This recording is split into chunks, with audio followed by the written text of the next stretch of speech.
सत्ता संपदा राहील ठाई. आवाज करा, देव चांगलं करेल तुमचं. क्लिअर करा आवाज. करा आवाज करा, चांगला मोकळा द्या, बरं करेल देव तुमचं. सत्ता संपदा राहील ठाईचे ठाई. वाक्य देहूतल्या मालकांचे. कारण वाक्य ही पावरबाज माणसाची मानली पाहिजे. वाक्य तर सगळ्यालाच फेका वाटायलेत. ज्याला बायको भेट नाही त्याला पण वाटतंय मोहवाक्य कोणतरी ऐकावं. पात्रता लागन ना. वाक्य अधिकारी लोकांचं पाहिजे. तुकोबारायचा अधिकार किती मोठा. जगा खाळ खाय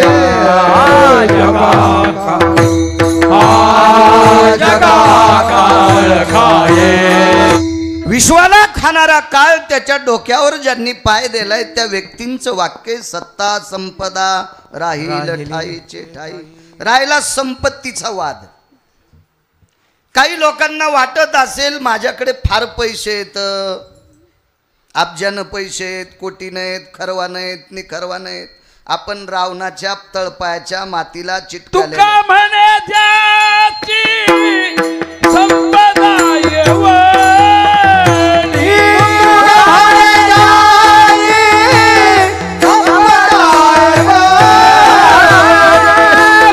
गोड.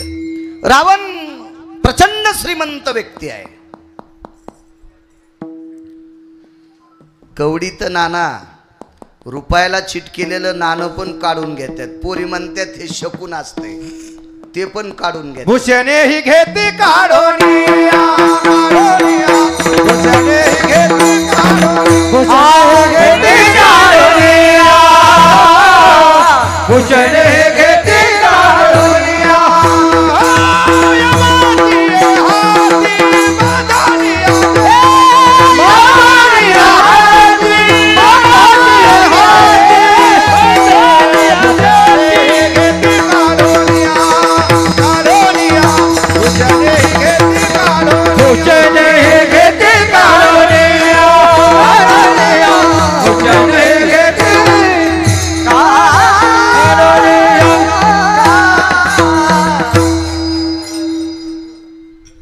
म्हणून रावणाच्या सोबत कवडी गेली नाही याबद्दल ठीक आहे. पण रावणाचं पूर्वेकडची भिंत 269 किलोमीटर लांबीची होती.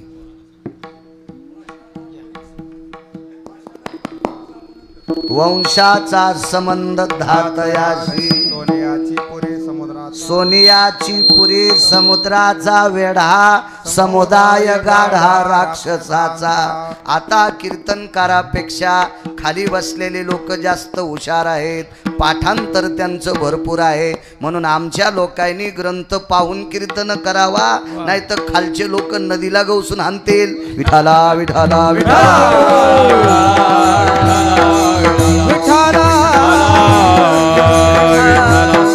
269 किलोमीटर लांबीची भिंत होती.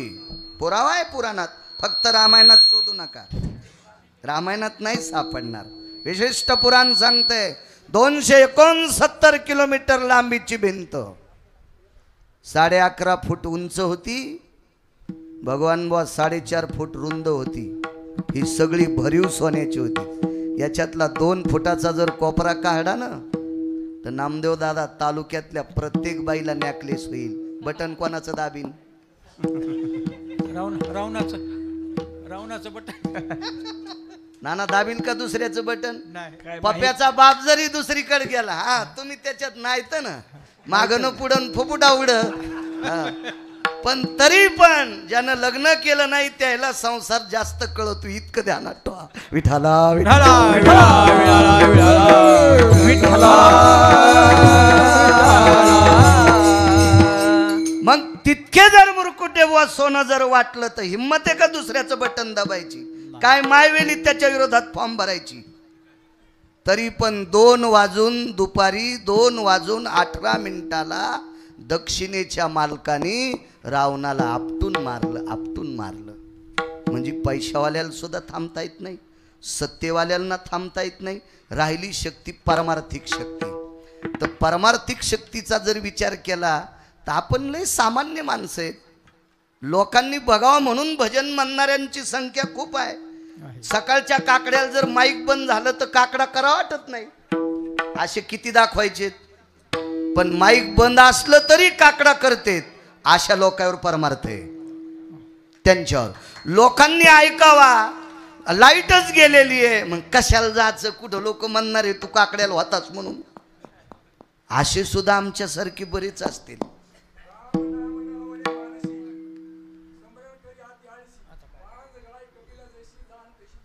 हा कॉलेजमधलं सांगतो आता.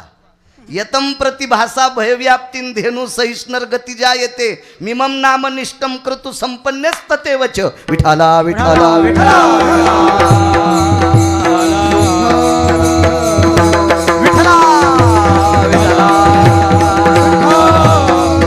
हुशार म्हातारे देख, प्रत्येक कीर्तनाला येते ते बाबा. हुशार आहे हुशार आहे. हो, फुकट बिड्या वाढायला, एसटी फुकटची आहे म्हणून बिड्या वाढायला परळीला जाणाऱ्या म्हाताऱ्यापेक्षा हे म्हातारं कितीतरी कोटीपटीनं चांगलं. विठाला विठाला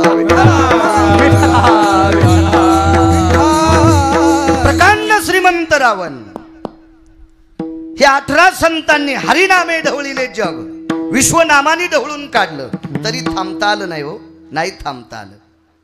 मुद्दा सांगतो एक तुम्हाला, किती मोठ्या लोकांच्या उशाला काळ बसला.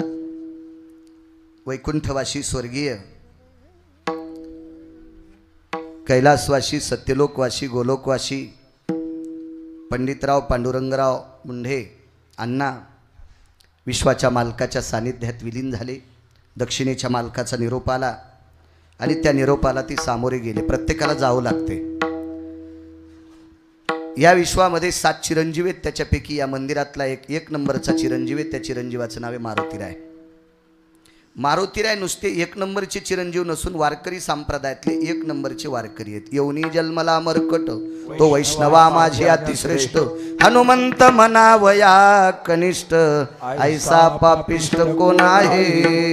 धर्मानाम पवित्रयो धर्म संन्यासो पवित्रया, रक्तांबरस्तते वचम कामाम दग्धाति जायते. ज्यानं कामाला विस्तू लावलाय, काम बांधवडी काळ घातला तोडरी. एवढी मोठी, आणि ह्या सगळ्या गोष्टी असताना रामागड्याची आवडी मोठी म्हणून लंके पेनरे. म्हणजे प्रभू रामचंद्राविषयी, विटेवरच्या मालकाविषयी जिव्हाळा असणारा, नैष्टिक ब्रह्मचर्याचा कासोटा असणारा, आईच्या पोटातच ब्रह्मचर्याची लंगोटी बांधून घेणारा 1 नंबरचा 19 संन्याशापैकी एक संन्याशी. त्या संन्याशाच्या आईचं नाव अंजनी. तिला जर थांबता येत नाही तर तुमची आमची काय कथा आहे. तिच्या जर उशाला येऊन काळ बसू शकतोय, काय कथा आहे. तत्वज्ञायानं दक्षिणेच्या मालकाच्या निरोपाला सामोरं स्वर्गीय अण्णांना जावं लागलं. त्यांचं हे 7वं पुण्यस्मरण आहे. मोठ्या अट्टहासाने, मोठ्या असीम प्रयत्नाने, भावयुक्त अंतकरणाने, श्राद्धाच्या बाबतीत उल्हास जल्लोष असं नाही म्हणता येणार. भावयुक्त अंतकरणाने, श्रद्धायुक्त अंतकरणाने हे 7वं पुण्यस्मरण आदरणीय नामदार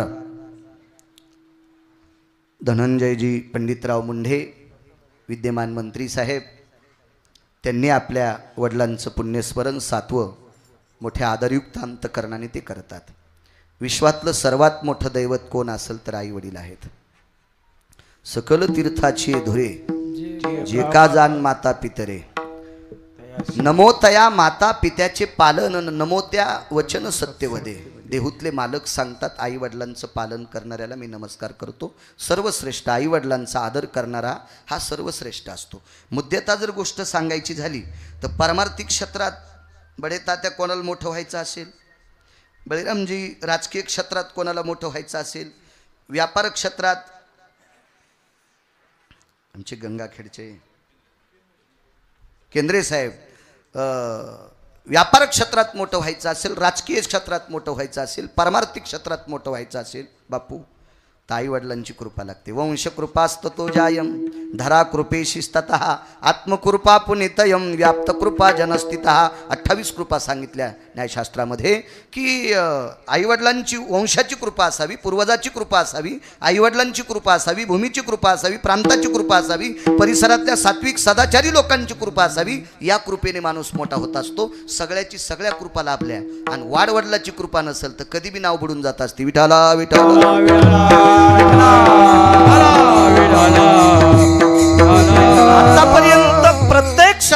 जी माणसं मोठी झाली त्यांचा पावर वाढत असेल आई वडिलांच्या आशीर्वादाने. एक मुद्दा सांगतो तुम्हाला.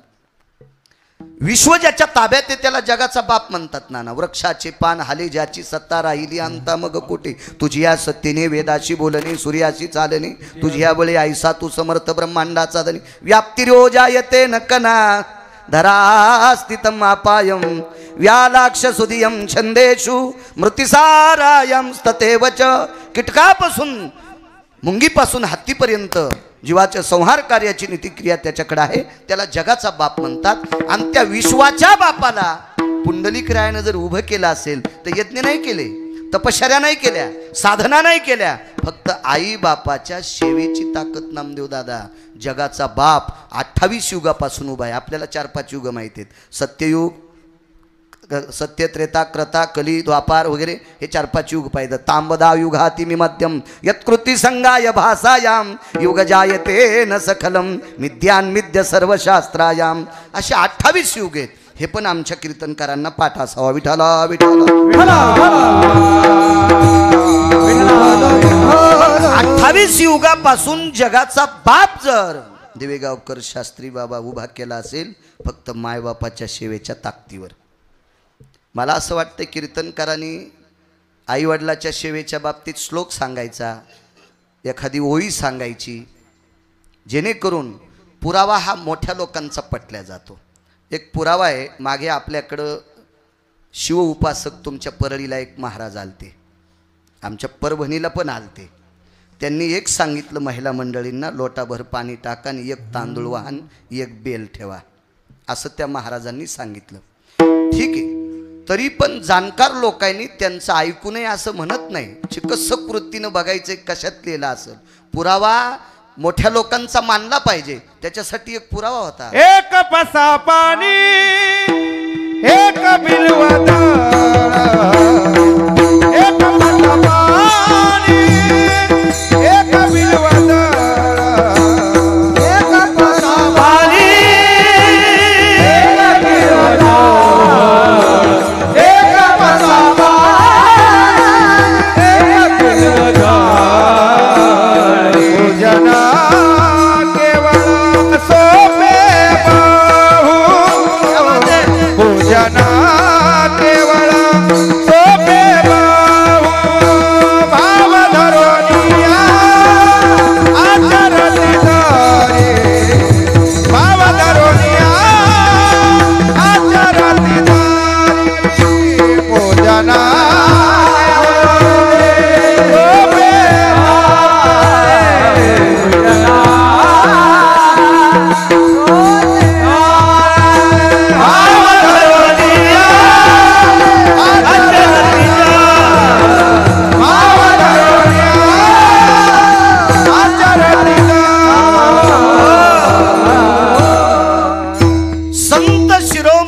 नामदेवराय 700 वर्षापूर्वी लिहितात.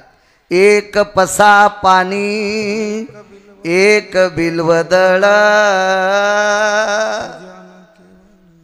अत्यंत सोपं पूजन सांगितलं 700 वर्षापूर्वी.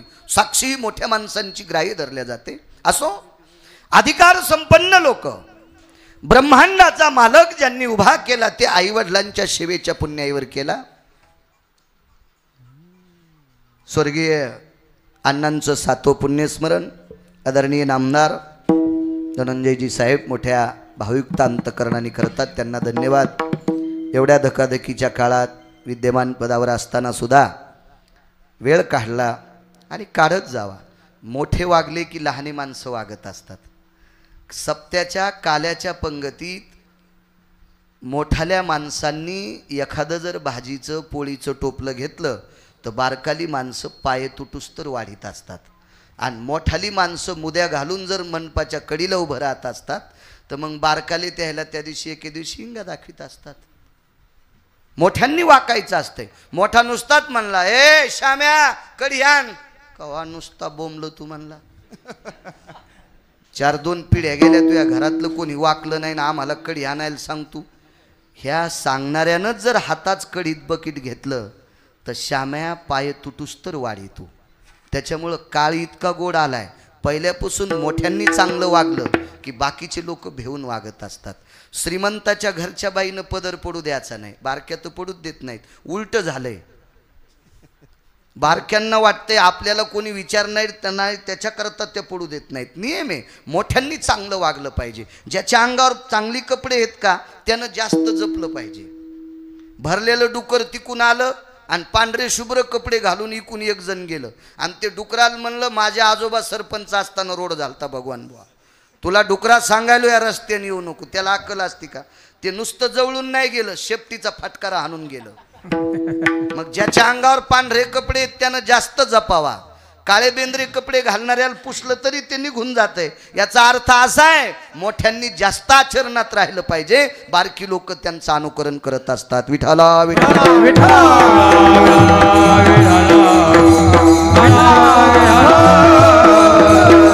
काय होत ते मंत्री आहेत म्हणून चोंबाळायचा विषय सांगत नाही, काही सांगत नाही मी. ते मंत्री आहेत, माझं एक मत आहे की सर्वसामान्य माणसं आदर्श घेत असतात. किती व्याप आहे हो त्यांना, किती व्याप आहे. परवाला एक श्रीमंत व्यक्ती मृत्यू पावली तर सुनानं विदेशातून सांगितलं आणि मुलानंही सांगितलं आम्ही आल्यावर आमचे बाबा थोडेच उठून बसणार आहेत, उरकून घ्या. 39 कोटीची प्रॉपर्टी त्या माणसाकडे, 39 कोटीची प्रॉपर्टी. पोरान तिथून सांगितलं उरकून घ्या. मग असं जर होत राहिलं असेल तर मग सर्वसामान्यांचा दिलासा संपत असतो. याच्यात आदर्श कसा मिळतो बघा. एवढ्या मोठ्या व्यापातली ती व्यक्ती पुण्यस्मरणा करता आपल्या वडिलांच्या थांबती, आपल्याला व्यापच काय. आपण आजची पाळी उद्या घेतली तर चालत नाही का? असा एक आदर्श कोणीतरी घ्यावा, असं मोठ्या लोकांनी वागत जावं, म्हणून त्यांना धन्यवाद देतो. पुढे आदरणीय नामदार पंकजाताई गोपीनाथराव मुंढे, अजय माणिकराव मुंढे, विजय व्यंकटराव मुंढे, रामेश्वर व्यंकटराव मुंढे, अभय माणिकराव मुंढे, हा समस्त मुंढे परिवार या सर्वांच्या वतीनं मोठ्या श्रद्धेने भावयुक्त अंतकरणाने चालत असलेलं 7वं पुण्यस्मरण त्यांना पुनश्च धन्यवाद देतो. आदरणीय स्वर्गीय अण्णांना गोडशी अधिपत्या सर्वस्थितो वैकुंठाती स्थित भयो कैलासाधिपतयन्नमा सत्यम वासंपतयन्नमा गोलोकाधिपतयन्नमा यज्जायते सर्व चतुर्विधा स्थित प्रतिभासा यज्जायते अधिष्ठितम सकल करिष्यते. या अनुष्ठानानं त्यांना त्या ठिकाणी जागा मिळो अशी पितृदेवांच्या चरणी प्रार्थना माझ्या म्हणण्यानं भेटणार नाही. विठाला विठाला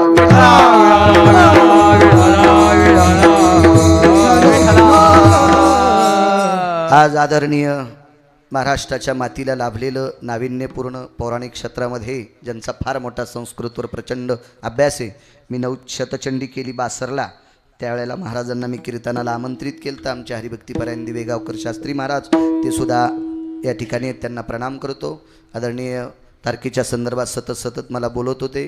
भगवान महाराज संस्थान हरिश्चंद्र राजा पिंपरी त्या अधिष्ठानावर ते अधिष्ठित आहेत. महाराजांना सुद्धा प्रणाम. आदरणीय मृदंग क्षेत्राचं नाव विदेशात सुद्धा ज्यांच्यामुळे पोचलं, ज्यांच्या बाबांची फार मोठी ख्याती होती असे बापूसुद्धा या ठिकाणी आहेत. बापूंना सुद्धा प्रणाम.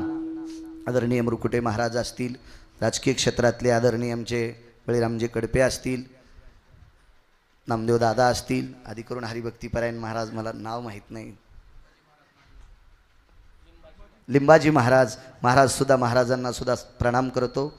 आणि आदरणीय आमच्या गंगाखेडचे याच घराण्याशी ज्यांच्याशी गोडसं नातं आहे, रक्तछंदातलं नातं, आदरणीय आमचे मधुसूदनजी साहेब सुद्धा या ठिकाणी, त्यांना सुद्धा धन्यवाद प्रणाम. बडे तात्या आदी करून सर्वांना प्रणाम करतो. सगळ्यांची नावं घेतली अशी गृहीत धरा. विठाला विठाला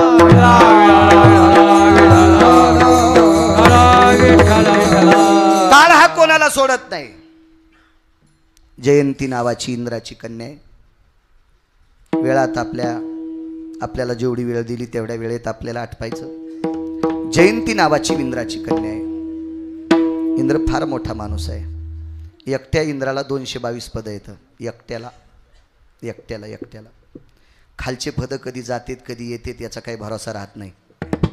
पण त्याचं पद फार काळ टिकलं आणि त्याच्या पदाचा अधिकार किती मोठा आहे लक्षात घ्या. इंद्रानं वरुणाच्या फॉर्मवर सही केल्याशिवाय पाऊस पडत नाही. एक पद त्याच्याकडे. दुसरं पद, कालदंडाच्या फॉर्मवर इंद्रानं सही केल्याशिवाय जगातला कुठलाही माणूस मरत नाही. हे दुसरं पद. 2च पद झाले ना आपल्याला. एक निसर्गाचं पद आहे आणि एक मृत्यूचं पद आहे. हे असे 222 पदं येतं. म्हणजे एकट्या इंद्राच्या गाडीला 222 लाल दिवे आहेत भगवान बुवा. 222 लाल दिवे. पावर किती मोठी असेल साहेब, किती मोठी पावर असेल. आणि त्यांच्या जावयाचं पत्र आलं, मुलीचं पत्र आलं. ते पत्र होतं यमधर्मानं दिलेलं. यमधर्माने कालदंडाकडे दिलं आणि कालदंडाने ते पत्र जयंतीला सुपूर्द केलं. जयंती ही इंद्राची कन्या आहे. आई साहेब, हे पत्र आहे. कसलं पत्र? कालदंड. काही नाही, आजपासून 3 दिवसाला दुपारी 12:30 वाजता तुमचे मालक जाणार आहेत. बापू, ती बाई इंद्राची मुलगी होती. इंद्राची 222 लाल दिवे होते तिच्या बापाच्या गाडीला. 222 लाल दिवे, एक नाही. वैभवातला माणूस. तिथं चिंतामणीच्या सडका, कल्पतरूचे उद्यान, कामधेनूचे खिल्लार. नाना, तिथं फार मोठं वैभव. एका मोठ्या माणसाकडे गेलो तर त्यानं 11x22चा टीव्ही दाखिला मला. रावणाला ओव्हरटेक केलं तर त्यानं. त्याची जे ती हॉलची जी भिंत होती का, उंच 11 फूट होती आणि रुंद 22 फूट होती. तेवढ्याला तेवढा टीव्ही होता, पण बटनच नव्हते. मी म्हणलं हा टीव्ही म्हणताना चालू कसा होतोय? त्याच्या डोळ्याचे सेन्सर, त्यानं डोळे मिच केले की चॅनल बदललं. म्हणजे डोळ्याचं ते मला कधी, मी पण वेड्यात काढलं त्याला. म्हणलं आपल्या धोत्र्याला फसवायला लागले येडपटवाणी. पण पंपावर गेल्यावर एक जणानं थंब दिल्यावर पंप चालू झाला. अरे म्हणलं आता यानं थंब दिल्यावर पंप चालू होतोय, तुम्हाला माहिती आहे. तर मग आता याच्या डोळ्याशी सेन्सर जुळालेलेच असते ना. आणि बऱ्यापैकी जे नंतर आता काही लोकांचे मोबाईल सुद्धा असे थंब दिल्याशिवाय चालू होत नाहीत.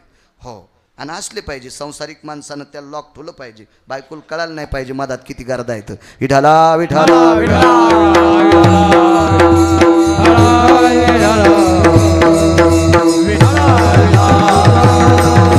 एवढा मोठा टीव्ही त्याच्याकडं. त्यानं दाखवलं ते गाणं चालू होतं, पण त्याच्यातल्या त्या 3 नटी मेलेल्या होत्या. मी म्हणलं तुमच्याकडे एवढा मोठा टीव्ही आहे, पण ह्या 3 नटी मेलेल्या आहेत ना. इंद्राचं याच्यापेक्षा मोठे होतं. रंभे आईशा नाचनी, उर्वंशी मेनका, तिलोत्तमा रंभा. या वैभवात 5 प्रकारचा अमृत पिणारा माणूस. त्याच्या मुलीचं पत्र आलंय, बाबा परवाला 12:30 वाजता माझे मालक जाणार आहेत, तुमचे जावाई जाणार आहेत, तुमची कन्या विधवा होणार आहे. आता बळावर ते बोलून गेला. बोलतेत माणसं कधी कधी. काही माणसं बैखटी रंगवायला लय बहादर. हो, बायको सतारभाईच्या मिरच्या तोडायला. आणि बैठकीत इतका बोलतो, त्याची कडक टोपी इतकी कडक, ऊस तोडता येतो इतकी टोपी कडक, आणि बायको अख्तरभाईच्या मिरच्या तोडायला. असे लय मोकार टेकन चौघीत लुगडे एक लय फिरत येत ना. खूप पाहिले मी गाव. मी आता 4,000 जवळजवळ 4,500 गाव होत गेली. लय पाहिले मी, खालीवरी गेलेले अमके तमके. तर मग ते बळावर बोलत गेला, काय यमाची मायवेली. असं कसं म्हणता येईल बरं? आहे इंद्र, 222 दिवे आहेत त्याच्या गाडीला, पण यमाची मायवेली कशी म्हणता येईल? कारण इंद्राला 222 दिवे हे पंढरपुरातल्या आणि काशीतल्या मालकाच्या कृपेनं आले. आणि यम कोणी आरक्षित केलाय? या दोघांना. काशीतल्या आणि पंढरपुरातल्या मालकानं यम आरक्षित पदारूढ केलेला माणूस आहे. आणि या दोघांचा न्याय मोडणं म्हणजे या दोघांचा अपमान करणे ना. इंद्र चुकीचे बोलून गेले. आणि मुलीनं सांगितलं, कालदंड माझे बाबा म्हणतात, काय तुमची हिंमत आहे? ते म्हणला, बाई तुमचे बाबा आहेत, बोलायला लागलेत. ते 222 दिवे आहेत त्यांच्या गाडीला. असू द्या, त्याबद्दल दुमत नाही, पण मी नेणार, घेऊन जाणार. इंद्रानं कालदंडाला बोलवलं. कालदंड म्हणला, येतो तुमच्याकडं, पण जावई नेणार तुमचा, नेणार. मग कालदंडाने पत्र समोर टाकलं. हे मृत्यूचं पत्र आहे. आणि मृत्यूच्या पत्रावर सही करायचं काम इंद्राचं होतं. त्यानं सही केल्याशिवाय, कारण तो राजा आहे ना, 33 कोटी देवाचा राजा आहे ना. यमधर्म काय कथा आहे त्याच्याकडं? यमधर्माचा पण राजा आहे ना तो. सही केलेली. आणि ही सही भोगावती नावाच्या गंगेच्या पाण्यानं केलेली शाही. 2 भोगावती, एक रसातळात भोगावती आहे आणि एक वरी आहे. रसातळातल्या भोगावतीचं पाणी एका ब्रह्मचार्याला प्यायला भेटलं. ते शूरवीर महाभारतातला सिंह अर्जुनाने बाण मारला आणि महर्षी भीष्माचार्यांना ते पाणी पिण्यासाठी भेटलं. आणि हे पाणी वरी, ह्या वरच्या गंगेचं पाणी सुद्धा एका वानराच्या आंघोळीला आलतं. ते वानर एक गंधमादन इति चक्षुर्पातार भैर्व्याप्तीर विशुद्धो भयस्थितानाम जलाति जायते ओघस असवस्थितीची एक क्रिया आणि दुसरी क्रिया भोगावतीचं स्नान. आणि पुन्हा एक महारामायणामध्ये एका व्यक्तीला या भोगावतीच्या स्नानाचं पाणी प्राप्त झालं. तो सुषेण नावाचा वैद्य होता. विठाला विठाला विठाला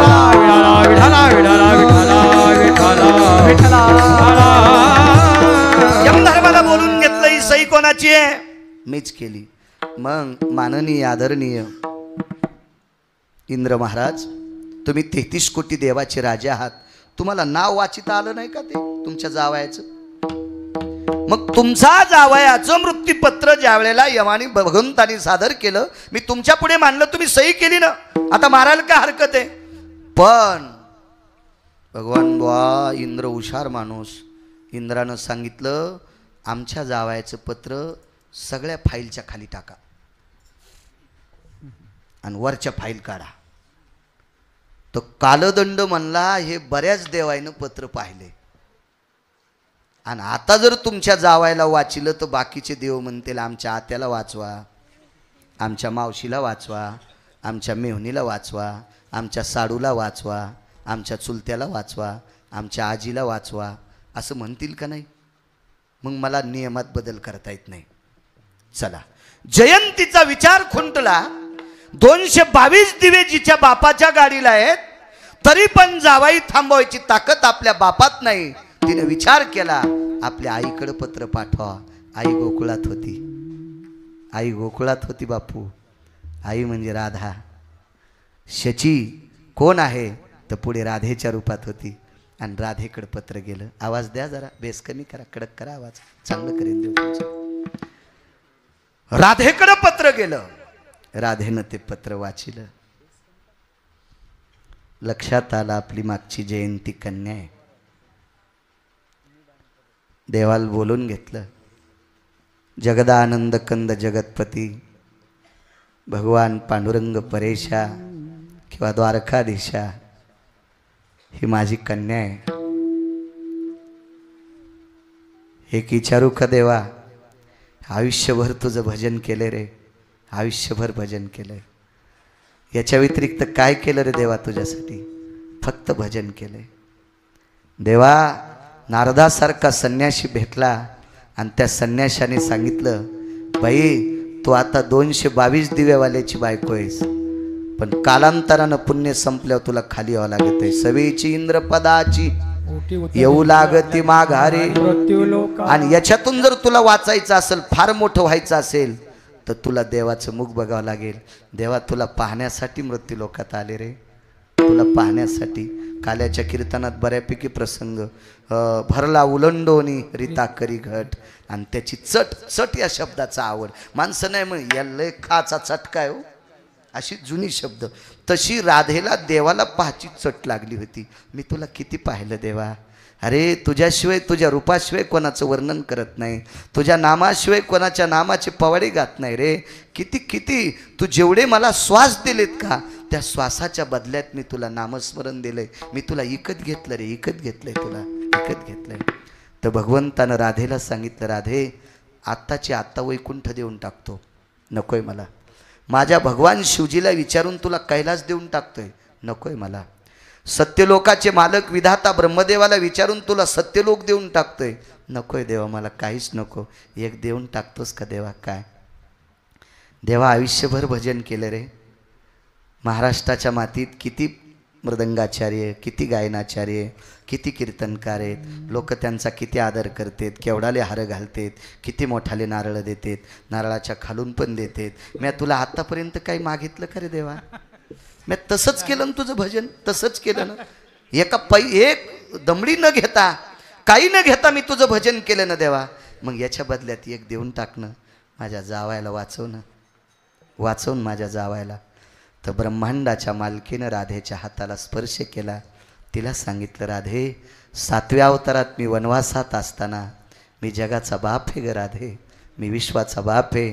या विश्वातली काडी सुद्धा माझ्याशिवाय हलत नाही. एवढी मोठी वायू सुमुष्टी तले शिव्या करतलात वायू माझ्या आहे. हे सर्व सर्व सर्व क्षेत्र माझ्या हातात आहे ग. मी जगाचा बाप असताना, मी वनवासात असताना, माझा योग असून सुद्धा आम्ही चौघेही जवळ नसताना मी देवाचा बाप जाऊ शकतोय. राजा दशरथ, मला कसा तुझा जावाई वाचिता येईल? नाही वाचिता येत ग, शक्य नाही. साखरेचा नो हे ऊस, गुळाची ऊसाची साखर करता येईल, ऊसाचा गुळ करता येईल, पण गुळाचा ऊस आणि साखरेचा ऊस करणारा जगात एकही कारखाना नाही, एकही कारखाना नाही. मला नाही करता येणार.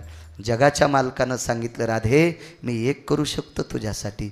तू ज्या दिवशी तुझा देह समर्पित करशील त्या दिवशी तुझा देह ज्या मातीत समर्पित केला त्या ठिकाणची माती मी कपाळाला गंध म्हणून लावीन.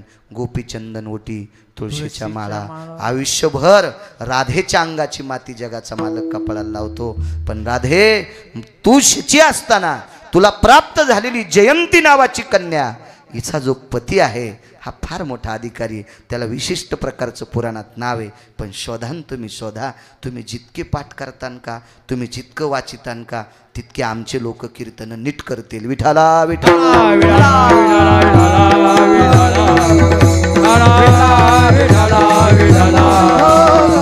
ठरलेली वेळ आली. वैकुंठवासी माधव महाराज मगर म्हणायचे.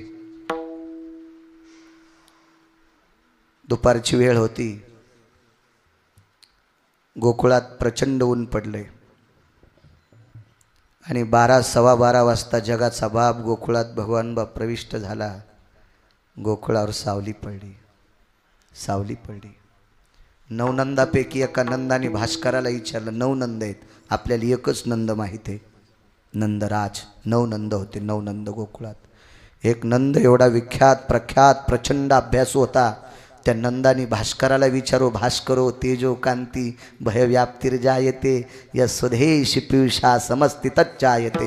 अमृतासारखी कोमलतामचर धरलीस, किम कारणेन, कारण काय? तर सांगितलं, जगाचा बाप या गावात आलाय, विश्वाचा मालक आला, विश्वाचा मालक. राधेच्या सानिध्यात जगाचा बाप आहे. राधेच्या डोळ्यातून पाणी येते आणि ब्रह्मांडाचा मालक पितांबराच्या कोपऱ्याने राधेचे डोळे पुसतोय. राधेचे डोळे. राधेनं सांगितलं, देवा माझ्या डोळ्यातलं पाणी पुसल्यानं माझं दुःख जाणार नाही रे. अरे मी हयातीत मस्तीत नामाचा प्रचार करते, महिमेत तुझा परमार्थ करते, आणि एवढा परमार्थ करत असताना माझ्या मुलीच्या कपाळावरचं कुंकू पुसावा हे कोण्या माईला आवडतं रे देवा, कोण्या माईला? विश्वाच्या मालकानं सांगितलं, तो नियम आहे, सटवीचा आलिखा न चुके ब्रह्मादिका. नियम आहे त्याचा ठरलेला आहे. त्याच्या पलीकड माशी पाखू पाखडे तवहे सरे. त्यानुषंगाने आणि वेळ ठरल्या गेली आणि ठरलेल्या वेळेला जयंतीचे पती जात राहिले. म्हणून मालक म्हणतात, 222 दिवे जिच्या बापाच्या गाडीला होते, आशाचा जावाई सुद्धा जाऊ शकतोय. त्यांच्या पण उशाला काळ बसला.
शास्त्री राजसत्तेतला पुरावा.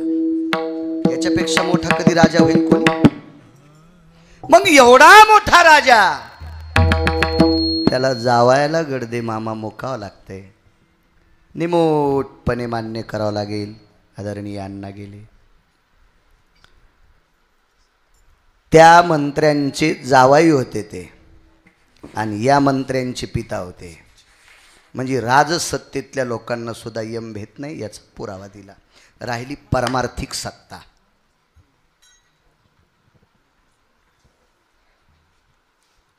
आध्यात्मिक शक्तीमधली निष्ठेनं भजन करणाऱ्या लोकांना वेगळं स्थान आहे, वेगळं स्थान आहे, वेगळं स्थान आहे. अविरत भजन करणाऱ्या शबरीला गोलोक भेटला, गोलोक मिळाला शबरीला, गोलोक. नुसतं भजनच नव्हतं, देवावर अतूट प्रेम होतं. वैकुंठवासी रंगनाथ गुरुजी परभणीकर म्हणायचे, कौशल्येनं रामावर प्रेम केलं त्याच्या 1000 पटीनं जास्त प्रेम रामावर शबरीनं केलं. देवकीनं कृष्णावर भगवान बुवा जितकं प्रेम केलं त्याच्या लाखो पटीनं शबरीनं प्रेम कृष्णावर देवावर केलं. हे विष्णूतनं. मी काल पुरावा सांगितला मुरुकुटे बुवा. धन्य यशोदाती माय आणि दाशी जनी वंदी पाय. यशोदेला नाना कृष्ण जन्माला आले नसूनही गंगाखेडच्या मालकिनीनं सांगितलं की यशोदा माय होण्याची अधिकारी. आईसाहेबांचा शब्द आहे. मोठ्यांचे वाक्य कशी खोटं म्हणायचे आपण? मोठीच असतात. तेव्हा मोठ्याला माघारी लोक काही म्हणत असतील, हे मूर्खपणाचं टोक आहे. पण मोठ्यांत वजन आहे. आता जी चळवळ चालू आहे, जर तुमच्या माझ्यासारखं म्हणला आरक्षण मिळालं तर चकतंय का आपलं? वरच्या मोठ्या लोकांनी हो म्हणलं की गोष्ट तय. म्हणजे मोठ्यांनी काही म्हणू द्या, त्यांच्यात ती ताकद असती, त्यांच्यात ती पावर असती. जनाबाई पावर आहे ना ती. त्या म्हणल्या धन्य यशोदा ती माय. पण जनाबाईंना सुद्धा मान्य करावं लागलं की यशोदा सुद्धा शबरीच्या बरोबरीची नाही. यशोदा सुद्धा नाही. कारण मी कसा विरोधात जाईल? कारण सांगतो. यशोदा सुद्धा कृष्ण परमात्मा यमुनेच्या डोहात बुडाल्या मागे मागे सरे मागे सरे माया पाऊला पाऊली. आवाज द्या, आवाज. मागे सरे माया पाऊला पाऊली. मागे सरे माया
कृष्णासाठी. पण पाय कोणीकडे वळत होती? माग. एक पुरावा आहे त्याच्यासाठी, पण नुसता असाच ऐकू. तिच्या अंतःकरणातला भाव देवाला कळाला. अंग राखून या माय खेद करी अंतरी हे हरी जाणवले. देवाच्या लक्षात आलं, रडती पण जीवासाठी माग सरती. बघा शबरी किती मोठी आहे. भजनाचं सांगतोय. राजसत्तेतला पुरावा द्याला परमार्थिक सत्तेतल्या लोकांना सुद्धा जावं लागते. आमच्यासारख्या 4-2 अभंग पाठ करणाऱ्या याचा किसमे गलबाला. भले भले गेले वाहतन शिंजूडनं घुसले गावात. आंब्याचे, चिचाचे, पिपळाचे, लिंबाचे मोठमोठाले झाडं गेले, झुंझुंड मंदिरात आले. ते म्हणले आपल्याला मीटिंग घ्यायची, गाव वाचवायचंय. अरे लिंबाजीराव गेले, आंबाजीराव गेले, बाभळीन मावशी गेल्या, बोरीन काकू गेल्या, परसाडीन मावशी गेल्या, सौंदडीन काकू गेल्या, आपटाजी शास्त्री गेले, वडाजीराव गेले हा वडाजीराव गेले, पिंपळाजी प्रधान गेले. आणि कुठे झिंजुडनं गोरखू शेपुड्याला नीट खाऊ देणं. शेपुड्या झिंजुडणार गेल्या की शेपटी गच भरत आहेत त्याच्या. मी काही शेळ्या सांभाळल्या नाही, पण अशा रस्त्याने दिसतात ना शेळ्या. हो, शेळ्या बऱ्यापैकी दिसतात. खूप खूप खूप पाहता भेटतात ना शेळ्या. असो, यशोदा सुद्धा अंग राखून काम करीत होती. 6 भावानं मारले मुरकुटे वा कळत होतं माईला. 7वा योग माईनं जिराला. तरी भगवान बुवा नुसती रडली, इतकी रडली की भिंती पाझरल्या, प्राणत्याग नाही केला. 14 वर्षे 27 दिवस मुलगा वनवासाला चाललाय हे कौशल्याला कळालं नाही का नाना? नुसता शोक केला, नुसता शोक. तिच्या शोकानं विहंगमानयन स्थितीशू, म्हणजे विहंग म्हणजे पक्षी सुद्धा रडत होते. इतकी दुःखमय अविद्या झालती, पण प्राण नाही त्यागला. पंढरपुरातल्या मालकाच्या पायाला टोचलेले खडे दिवेगावकर शास्त्री बाबा जिनं पाहिल्याच्या नंतर तिला सहनच झालं नाही आणि देवाच्या पायावर प्राण सोडा. तिचे येणे जाणे कुंटले. सामान्य ताकद असेल का तिची? सामान्य ताकद असेल म्हणून तिला गोलोकाचं अधिष्ठान दिलं. भजनेची ताकद इतकी मोठी. भजन ही फार मोठी पॉवरबाद शक्ती, एवढी मोठी. मला असं वाटतंय आईशे ब्रह्मवेत्ते अपरंपार परी नये नामधारका बरोबर.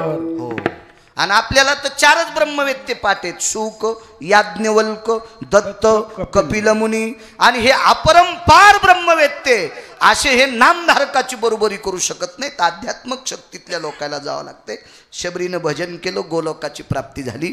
राधेनं भजन केलं, तिला कपाळावर जागा भेटली. मीरेनं भजन केलं, तिला अंतःकरणात एकरूप करून घेतलं. जगाच्या मालकानं आपलंसं करून घेतलं, स्थान दिलं. मधुसूदन साहेब स्थान दिलं. पण असा एक भजन आहे की त्याला त्या भजनाच्या बळावर गावच सोन्याचं दिलं. गावच सोन्याचं दिलं. त्याचा भजनातला नाना भाव शुद्ध होता. भाव भाव आणि भजनात भावच पाहिजे ना. हा भावे गावे गीता, भावे गावे गीता, हे भावे गावे गीता, भावे गावे गीता.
भाविकाची आवडी देवा, देवा करी सेवा निज प्रीती. बोरे खाय भिल्लटीची. भाव भाव होता भाव. किंवा प्रेमाविन भजन, नाकाविन मोती, अर्थाविन पोथी वाचू नये. सदलंजयत भावा मिम कृतुजन्याय, मिद्यां स्वाकाराति प्रविष्टयो, ग्रतीशि सिंचम मकान भाऊ. 150 क्विंटल गावरान तूप यज्ञात टाकलं, भावच नाही, भावच नाही. कशी त्याला किंमत होईल? यज्ञ करा, भाव आहे. प्रत्येक क्षेत्रात भाव कारणीभूत आहे. देवा कारणे भाव तस्मात द्यावे न लगे काहीशी. काही नलगे एक भावची कारण तुका म्हणे आन विठोबाची. देवाला भाव लागतोय आणि भावानं श्रद्धेनं भजन केलंय. शुद्ध भाव देखोन या गाव स्वर्णाचा दिला गा. गिरिधर लाल तो भाव का गिरिधर लाल तो भाव का राग कला नहीं जानत तुका राग कला नहीं जानत तुका.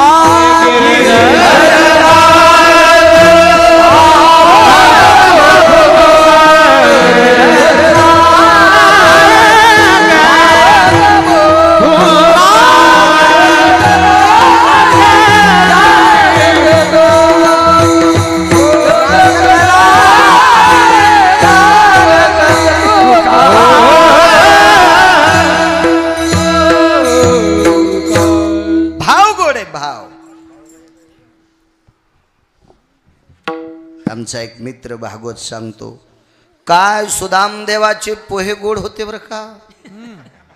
आणि ते पोहे खाल्ल्याच्या नंतर पंढरपुरातला मालक प्रसन्न झाला बरं का. मला असं वाटतंय लक्ष्मीला तितके सुंदर पोहे करता येत नसावा असा आमच्या मित्राचा भाव असावा. पोहे निमित्ते पोहे निमित्ते शुद्ध भाव देखोनिया गाव सोनियाचा दिला गा.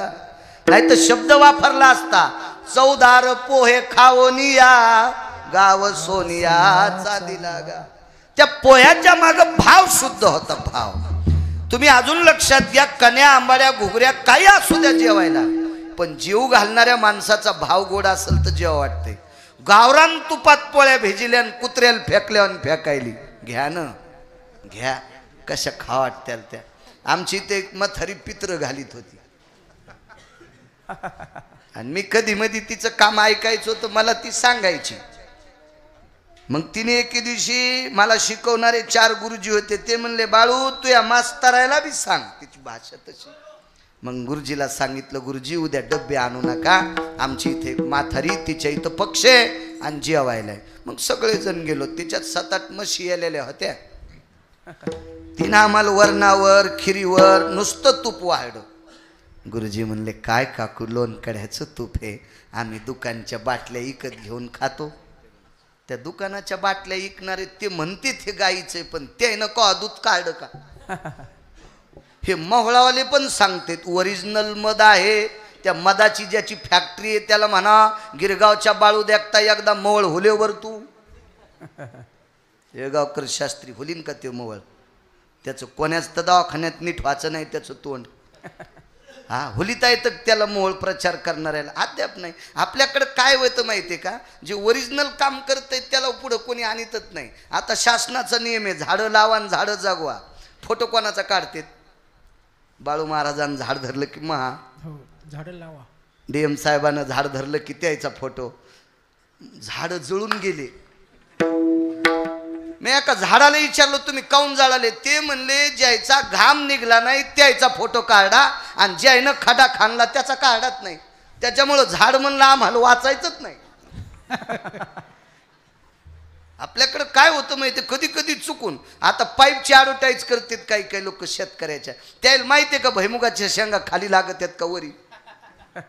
त्यानं फार काय झालं तर तोंडाला लावायच्या वस्तूची ॲडव्हर्टाईज करावं नटा लोकांना. पाईपची ॲडव्हर्टाईज करायची काय गरज आहे का नाही. खताची ॲडव्हर्टाईज 1 घंटा भर युरिया खतात त्याचा हात ठेवा, जर लोखंडासारखा नाही झालात मला बाळू म्हणू नका. आणि ते खताची ॲडव्हर्टाईज करते. अरे ज्यानं 700-800 क्विंटल कापूस काढाय त्याला खताची ॲडव्हर्टाईज करायला बोलवा. विठाला विठाला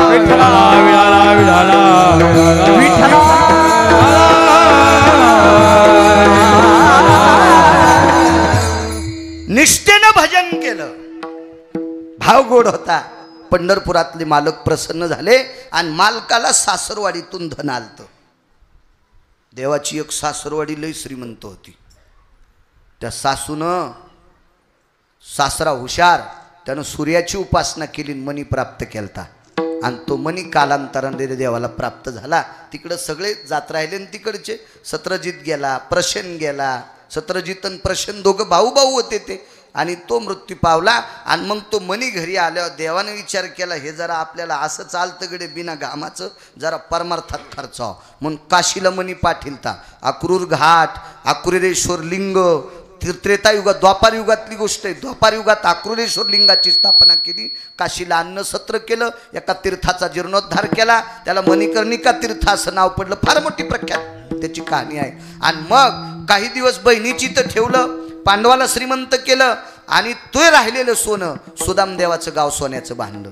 येऊन या काळ बैसला असे उसा सांगतोय. आध्यात्मिक क्षेत्रातली माणसं किती मोठे असतील. गाव सोन्याची ठराविक लोकायला.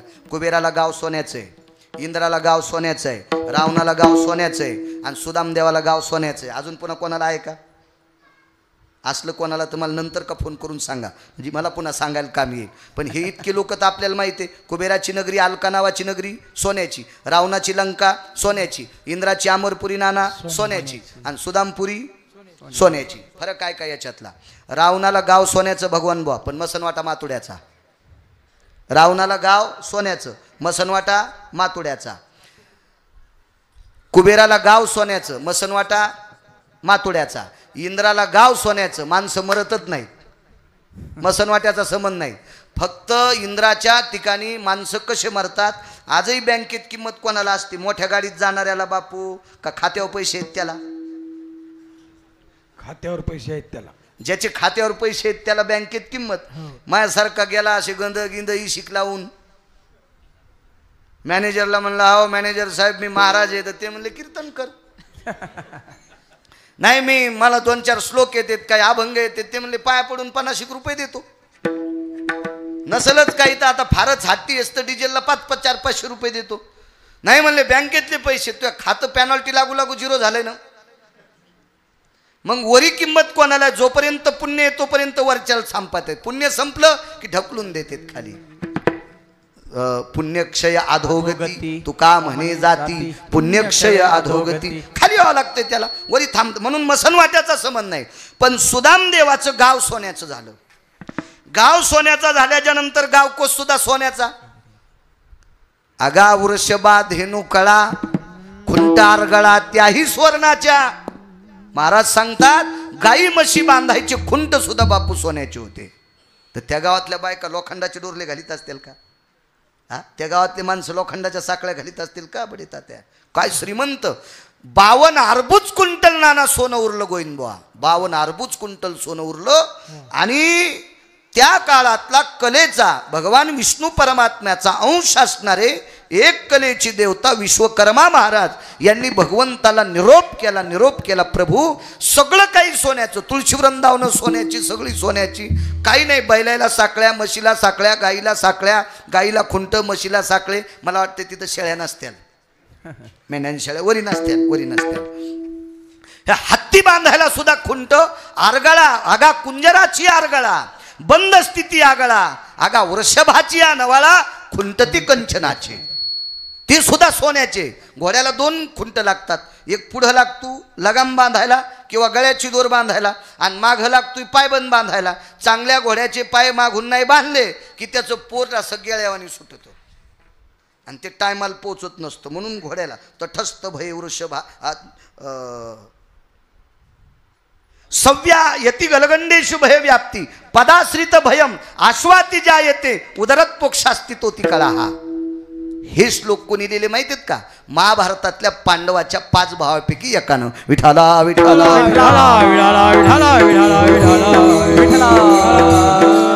परवाला आपण कुठे गेलतो त्रेश्वर बापू कीर्तनाला. एक जण कीर्तन झाल्यावर म्हणलाय तुम्ही कशातलं सांगतात? मी म्हणलं तू जवळच चरज आहे, तू जिथरोक तोंड पुरत आहे का तिथरोक खात जाय. तू कशाला उगं दुसऱ्याचं इचकी तू? हा नाही म्हणे, पण आम्हाला कळाव. म्हणलं तू वाची जाय ना. हा नुसती चॅटिंग करायला जे सकाळी पाणी नेत नाहीत त्याला, हा मोबाईल तुझ्या थुत्रा पुढं छेन तुला कसं पाठ होईल? अरे त्याच्यासाठी वाचावं लागन. गाड्यानं ग्रंथ वाचलेत लोकांनं, तेव्हा ती माणसं पुरावे सांगत होते. महाराष्ट्राच्या मातीत तुम्ही पाहिले असतील, माधव महाराज मगर पुराणातले बादशाह होते. त्याच्यानंतर माझ्या पाहण्यात आली पुराणातली व्यक्ती वैकुंठवासी धर्मभास्कर वक्ते बाबा. काय पुराणावर प्रचंड ज्यांचा अभ्यास होता, प्रचंड भयानक विद्वान माणसं. अहो पंढरपुरात चातुर्मासाला असे नाना प्रकारचे विद्वान माधव महाराजांना चिठ्ठी पाठवायची प्रश्नाची. काय विद्वत्ता होती या लोकांची, काय एवढी पुराणाचा प्रचंड अभ्यास. आणि पुराणाचा अभ्यास करणं वारकरी संप्रदायांची मान्यता आहे. पाहावे पुराणी विचारून. त्यानं मला विचारलं हे कसं करावं. म्हणलं तू नको ताण घेत जाऊ, तुला जिथरोक तोंड पुरत आहे तिथरोक खात जाय, तू कशाला आमच्या नादी लागतो. तुला जर असं व्हायच करायचं असेल तर वाची जाय, मग बघून घेऊ आपलं, ठरवत जाऊ कुठलंही काय. विठाला विठाला विठाला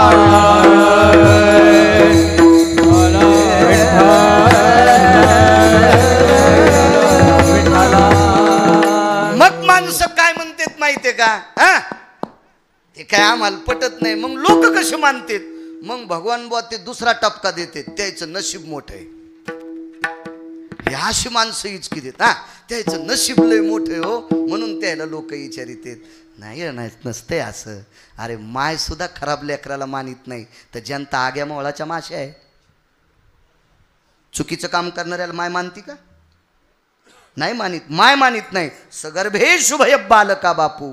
मुलानं जर अपराध केला तर माय सुद्धा म्हणते माझा मुलगा चुकीचं काम करतोय, तर जनता मानायला सोपी आहे का नाना. ह्या आग्या मोळाच्या माश्या आहे. ज्यानं धुपन आणलं त्याला कांदा काढू देतात. गौरी पेटून आणली ना, कांदा काढू देतात बळीरामजी. आणि ज्याच्याकडे धुपन नाही त्याला चावते. जनता मानायला रिकामी नसती कोणाला. ठीक आहे. आणि जरी असं मानत नसेल तर अन्न मान धन हे तो प्रारब्धाधीन, हे आरूढच असलं पाहिजे. विठाला विठाला विठाला. आमच्याकडे आमचे 2 मित्र उभे राहिले मार्केट कमिटीला. एक गेलं 3 मताहून आणि एक आलं 1 मताहून. आणि 2 मित्र त्याला तितकेच मत आणि याला तितकेच मत. माणसं इकडे इचकीत येत आणि तिकडं प्रारब्ध मानतात. कव्हा देव मानित नव्हता, कव्हा देवाला जात नव्हता, तर दोघांना सारखे सारखे मत. कोणाला सभापती करायचं. मग शासनाच्या लोकांनी निर्णय घेतला रुपया फेकायचा. आता एकाचाच पडन ना रुपया. नाही म्हणले त्याचं नशीब मोठं आहे, आता तुला हाणायला पाहिजे. आता कसा नशिबाला मानतो, कसा नशिबाला मानतो. आणि ज्याला 2 मतं पडले कमी आणि ते 1-2 मतांनी निवडून जास्त आला, ते म्हणला इजय तर आपलाच झाला गडे, पण निवडून तेव्हा आला. पाय आगाव धंदा आहे. किती आगावपणा आहे, किती किती किती येडपटपणा आहे का नाही. हा अशी काही काही माणसं नाना प्रकारच्या चिकित्सक अवास्तव चिकित्सक वृत्ती करत असतात. असो, ती नगरी संपूर्ण सोन्याची, 52 अरबुज क्विंटल सोनं उरलं. आणि विश्वकर्मा महाराजांनी देवाला सांगितलं देवा आता याचं काय करायचं. तर देवानं सांगितलं निष्ठावंत वारकऱ्याला दिलंय. निष्ठानिष्ठी आशाल नाही, जो वारी सोडित नाही त्याला दिलंय. नियम आहेत ना आपल्याकडे, आहे का नाही. निष्ठावंत वारकऱ्याला दिले. निष्ठावंत वारकऱ्याला दिलेलं वापस घेत नसतेत. त्याचा मसनवाटा सोन्याचा करा. अध्यात्मशक्ती सांगतोय. मसनवाटा सोन्याचा केला. सुदाम देवाची वाणी इतकी श्रीमंत होती. वाचासिद्धी पावाल, अज्ञापक व्हाल. आणि प्रारब्ध बदलायची ताकद नाना फक्त संतात असती बरं का, पुन्हा कोणात नाही. आपल्याला वेळ राहिला फक्त 9 मिनटं. 9 मिनटात एवढा पुरावा देऊन टाकतो. माझ्या घडीनं तुमच्या घडीनं तर 1च मिनिट राहिला. झाले वाटतं 3 मिनटं पुढे गेले. घेतो 5 मिनटात एवढा पुरावा संपवतो. संतातली ताकद किती मोठी. अक्षय तृतीयेला एक सभा झाली. अक्षय तृतीयेला सभा झाली. ती सभा होती लोकमान्य टिळकांची. तो दिवस होता अक्षय तृतीयेचा, मुहूर्ताचा सभेचा. आणि त्या सभेमध्ये लोकमान्य टिळकांनी एक वाक्य वापरलं, स्वराज्य हा माझा आणि तो मी मिळवणारच. तर इंग्रज सरकाराला तो शब्द चुकीचा वाटला आणि मग त्यांनी बेड्या टाकल्या. तर बेड्या टाकल्याच्या नंतर लोकमान्य टिळकांच्या सभेत सद्गुरू गजानन महाराज होते. आणि लोकमान्य टिळकांनी विदर्भ पंढरीचे सद्गुरू गजानन महाराज महाराष्ट्राच्या मातीत टाळ पकवाज मृदंग टाळ पकवाज विना हे सतरंजी भजनाची हे भजनाचं साहित्य वाटणारं पृथ्वीवर जितके देश आहेत, या सर्व देशात एकच संस्थान आहे, ते फक्त शेगावचं संस्थान, की अख्ख्या महाराष्ट्रात नव्हे महाराष्ट्राच्या बाहेर सुद्धा वारकरी संप्रदायाचं साहित्य वाटते असं संस्थान. आमच्या सद्गुरू गजानन महाराजांचं दर्शन घेतलं आणि सद्गुरू गजानन महाराजांनी लोकमान्य टिळकाच्या पाठीवर थाप टाकली. आणि म्हणले मला हातकड्या पडणार म्हणले. हातकडी तुझी सुटणार नाही, पण पर्याय 2-3 दिवसाला माणूस पाठवतो. 3 दिवस गजानन महाराज झोपलेले आणि 4थ्या दिवशी उठल्याच्या नंतर एक जणाकडे पिठलं चतकोर भाकरी दिली. ही लोकमान्य टिळकाला कारागृहात नेऊन द्या आणि त्याच्या खाली एक चिठ्ठी लावून दिली. अरे मरण तर थांबवायची ताकद माझ्यात नाही, पण चंद्र सूर्य तोपर्यंत तू केलेला ग्रंथ राहील. त्या ग्रंथाचं नाव होतं गीता रहस्य. ही संतांची ताकद आहे, ही संतांची शक्ती आहे. मला सांगा, चंद्र सूर्य तोपर्यंत ख्याती वाढवणारी ख्याती यांनी आशीर्वाद द्यावा, पण मृत्यू थांबता आला नाही. यांना त्यांचा सुद्धा थांबवता नाही थांबवता येत. तसं सोन्याचं गावन सोन्याचा मसन वाटा, आणि या सोन्याच्या मशानभूमीमध्ये सुदामदेवाचा अंत्यविधी होता. जगाचे मालक आदी करून सर्वत्र त्या ठिकाणी होते. नाना प्रकारचा तर्कवितर्क झाला असेल, पण सुदामदेवाला नाही थांबिता आलं. येऊन या काळ वैसला शेवसा झाकी तोशी कैसा डोळे आता जावं लागलं.